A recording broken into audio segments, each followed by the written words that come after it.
Hi friend, welcome back to my channel. Today we're doing a really exciting update on my Pan Those palettes for 2025. I don't want to get too ahead of myself, but there have been some big movements, lots of updates to do.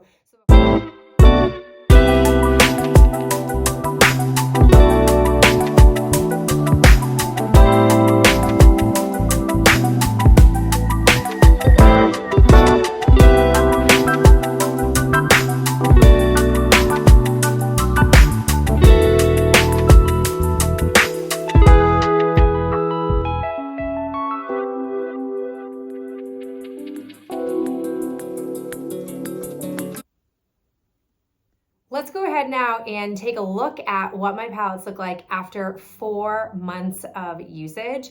I will start first with my ColourPop That's Taupe palette.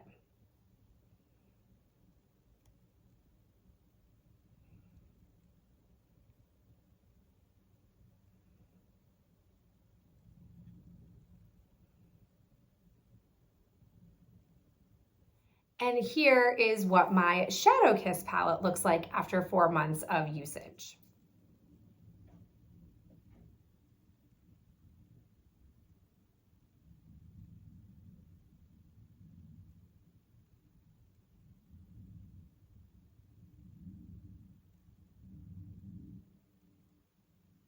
Ooh, hopefully you saw as much change in those palettes as I do. I'm gonna begin first with my ColourPop That's Taupe palette. It actually, unlike the previous months, hasn't been the preferred child, but let's chat about it. So as you can see, there are what looks like to be some distinct changes here. First off, this shade is not actually akin to this palette. I was doing some experimenting. I was really looking to see if I had any more of those like pale sort of like skin tone, like for me, skin tone kind of colors that I could use as my base without having to pull out. I'm using the Maybelline Single Shadow, and it's just like annoying to think about. If I'm packing, I gotta necessarily remember to bring that. I'd rather just have it all inside one, if not both of the palettes. So I gave this a whirl, and I meant to take this out. I just like honestly forgot. It's not working. I pulled this out of one of my Mega palettes. I think it might have been my Stone Cold Fox, maybe. I don't remember which one, but it's just too white. Like it doesn't blend as smoothly. It's just too stark. It doesn't mesh into my skin the way the Linen Single Shadow from Maybelline does. So I haven't actually adopted it into the repertoire. So you will see this get popped back out, but the real groundbreaking work here comes in with Snake Eyes. No surprise. I finally just told myself, go ahead, finish it off. So I basically started the month off by focusing in on that. It didn't take me but like maybe a week's worth of wearing it, and then it was gone out of my life. And then you can see here that Python, I am probably going to, between now and next month, repress this. I'm not adverse to repressing shadows inside a palette. I've gotten pretty good at doing it. It's pretty straightforward. So I'll probably do that to make this easier to use, because right now it's just been kind of cumbersome to get effective amount of shadow, and I'm like doing like a lot of dipping and going back and forth. It's just like extra work that I don't want to necessarily put in. So I'll probably repress that, and then we'll see where we go from here.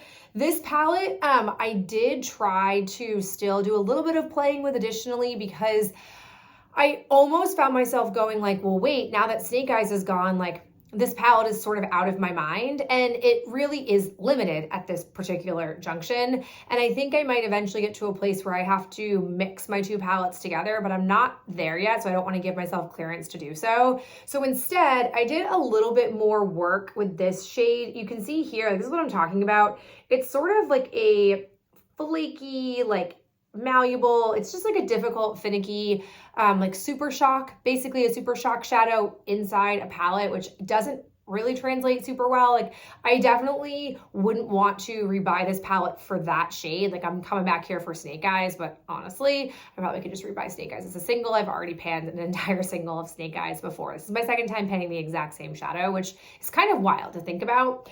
So anyways, I did a little bit work in here, but then I wanted to play. It was like, you got to really try to figure out if there's some other avenues to go down with this palette.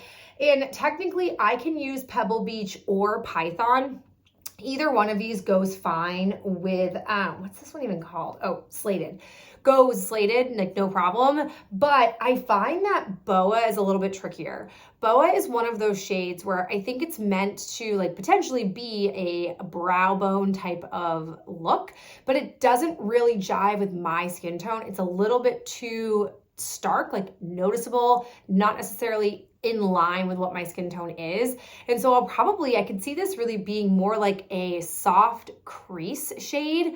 It strikes me as I've had previous palettes where I've had a situation like this where I have to use a lot of it to get enough of a color payoff in the crease, which in some cases, like when you're panning, isn't always the bad thing because it can help you work through it a little bit more effectively, but it's certainly not going to be a go-to for me. I definitely feel like in order for me to use these two shades, I'm going to need to pull something else in once I get through Slated, because if Slated is gone, I really don't have much of anything to work with on its own in this palette.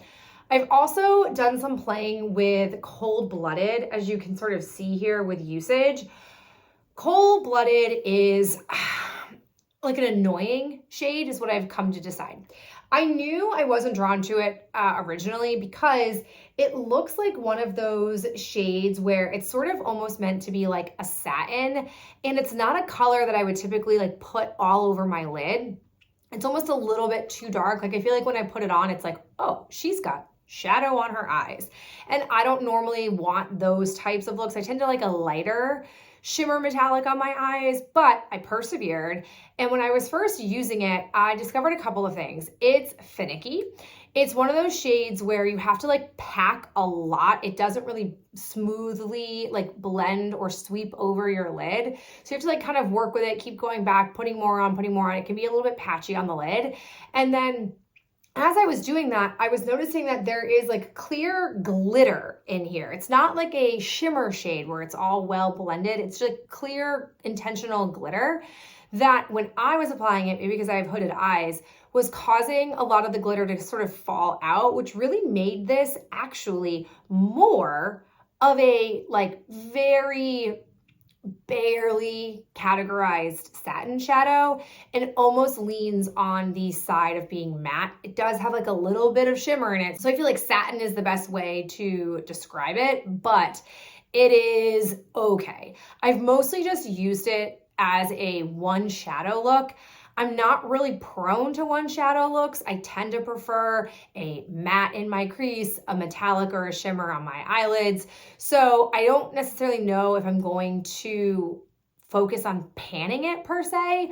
I'm just gonna kind of feel it out. The days that I've had been willing to fuss with it and get it all like to work out and be a single shadow look, I've not been dissatisfied, and I've maybe used it like 4 times, and you can see there's noticeable movement on here. So I feel like it's one of those shades that if you really were working through it, it could kind of go on the quicker side as opposed to like a matte, which moves very slowly for me.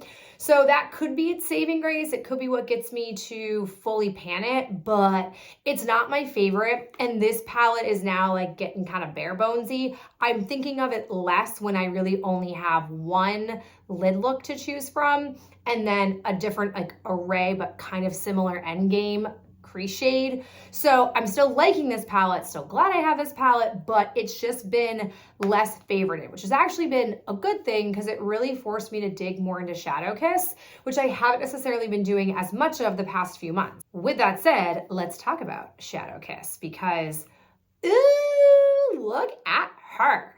I finished off 3 shadows in the month, which is phenomenal. I ended up repressing all 3 of these, which I think helped expedited things because once I was able to really start to like pick up shadow and not have to keep going like back and forth and getting like maybe not exactly enough of what I needed, it helped move things along, which is great. I knew I wanted to focus on Risk and Disguise because they were already so far down the like pike of being used, and I knew that I was favoriting them, so it's nice to have them out. I did not expect Vanish to go. Vanish has also caused a little bit of a crisis for me. Crisis is a little dramatic, but just go with me because because I was really using Vanish for any kind of golden lid color. It was an easy go-to. I've started to work in Desire, as you can see. That's kind of like been my second child that I've been going towards, my second favorite. And I can kind of work it in a little bit with some colors, but I don't necessarily think of this almost like chocolatey brown shade when I'm thinking of gold, but I can pull it off. I can work with it. I'm sure I might end up repressing this like I have the other three that are in here, but I also have pan on so many shades. I have pan here on Cloak, which I don't think is new news. Then I have Mist. It's kind of hard. You can see it like a little bit in the center. It's a little bit hard because the shade is so pale, but I have it in Mist. I have it in Tempt, which is so exciting. And then I have it in Dare. So the fact that I have pan in 5 shadows right now, and I have finished off 3, and we are just 4 months through, feels really phenomenal. And I've also done a bit more playing with this palette to kind of explore it a bit more. You can see I finally got my act together and got rid of Umbra, which is why I've colored this out to show that I didn't actually pan it, but I just popped it out. And then these X's are the ones that I've panned, but it wasn't too difficult. They are glued in. They're not metallic ones like ColourPop, so it's not easiest to get them out, but they weren't too bad. So I popped them out pretty cleanly, but I did Zeal. Zeal is probably my least type of favorite gold to go to. It's almost more like a copper penny gold, which I wouldn't say I gravitate towards as much. It's not unusable. I'm not gonna get rid of it. I'm gonna try to pan it, but it's definitely confirming what I kind of already knew, which is that it's not my preferred or normal go-to type of gold shade. And then I used Eclipse. Eclipse is kind of falling into the same pattern as Cold Blooded for my ColourPop palette because it looks like it is potentially like a shimmer, but it doesn't really have a lot of true shimmer and metallicness coming through when it's on your lid. So it kind of reads as more of a crease shade, but I also don't feel like it really pairs well with some of the like typical lid shades that I go for in this palette. So I won't be surprised if she hangs around and I have to inevitably bring in a different kind of lid shade to pair with this. If you have any suggestions, if I'm just like seeing something and you have any ideas, if you have this palette, let me know what you think I could do with this one if it's not a single shadow look, because the likelihood of me completely panning 2 similar type of looks through just one shadow and done is unlikely. I probably won't pan both of them in that way. And then I would say that I tried Shroud. I think I'm saying that correctly, but could not be. This one was okay. Again, it's one of those ones where I can use it in the crease, but it's not like a go-to for me. And then I didn't really touch Veil or Fog. It just, again, there wasn't enough time in the month because I was doing so much using up and panning and other things. So I am happy that I have progressed a little bit more in the exploratory phase of this palette. I, again, still like the quality of this. It's still a good palette. But when thinking about where am I headed, I certainly don't think I'm gonna have any shadows in either one of these palettes finished off in the next month. I think like maybe if I wanted to go all in on the slated shade, I maybe could get that done in a month, but I feel like it would take a majority of the month. And it's kind of like, what's the rush? Because when she's gone, this palette really falls off. It doesn't have like, I might be able to pair these two together, but I don't know. Like it would definitely, to me, doesn't look like a seamless, oh, I easily have so many options on how I could pair these. But I also like haven't really thought about it. So I'm not gonna put too much stock in writing that off at this moment. But I feel like this palette right now is more of my go-to. I do still find myself on occasion being like, but am I gonna wear a shirt that goes with a type of gold look? And I think I just have to kind of like get over that and not necessarily worry about that as much and just sort of apply eyeshadow and pick a shirt and it's okay. I'm not like on the cover of Vogue, so it's not gonna be like a make or break to my life if I'm wearing a like blue shirt and I happen to have gold eyeshadow on my eyes, but it's just not how I normally go about pairing my attire with the palette. And I feel like if I'm being honest, that's partly what has maybe deterred me from panning this in previous years is my thinking, do I really wear enough exclusive or gold leaning looks to be able to get this through? I mean, so far it's been fine, but just something that I'm thinking of more long term. But I really just think with this palette, I'm more likely just to sort of widen where I have pan showing and I'd like to really more definitively figure out if all of these shades in here do get to stay, or if there are any that need to actually be ruled out because there's no chance I'm going to use them, kind of like what happened here with Umbra. And at this point, for the most part, everything that I've tried, I'm cool keeping. I don't guarantee I'm going to pan them, but I'm cool keeping them. I just need to figure out if that's also the case with these two puppies up here.